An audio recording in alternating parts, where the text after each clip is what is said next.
How should the paragraph be revised? 1. Danielle spent several hours preparing for an upcoming audition for a play at the community theater. So spent, past tense, that looks fine. Looks like other parts are in past tense too. For a play at the community theater. We don't want a comma after play because it's at the community theater. That's a preposition. Typically, we don't have commas before prepositional phrases or clauses. So that looks good. E is okay. 2, she first did vocal exercises to practice her diction and projection so that her words would carry clearly through the large auditorium. Okay, so if she did vocal exercises, that's past tense. That looks okay. I would not change it to does, present tense. And her diction and projection, that's fine. And afterward, the so is not a so leading into an independent clause. So it's not like one of our fanboys, for, and, nor, but, or, yet, so, where I want a comma and then my coordinating conjunction, my fanboy, so, for that second independent clause. That's not the case here. It's so that her words would carry clearly through the large auditorium. It's a dependent clause. I don't put a comma after projection or before so. So F looks okay. It's not a problem there.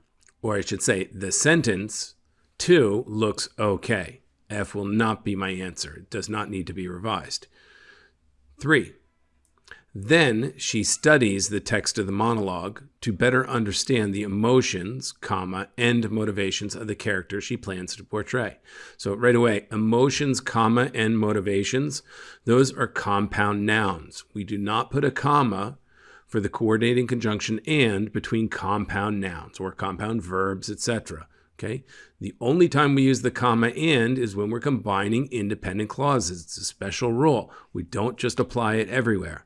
So there's no comma after emotions. So that's wrong. G is going to be the one we need to correct.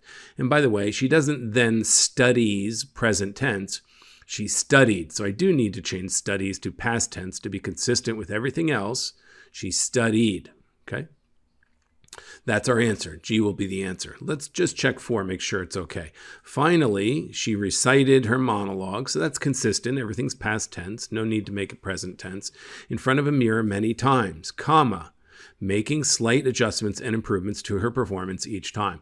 I do want the comma there after times, before making. Making is a participle clause that starts our dependent clause, must be separated by a comma in this case because it's non-restrictive. I do not want to delete the comma after times. It's appropriate separation of the dependent clause there at the end.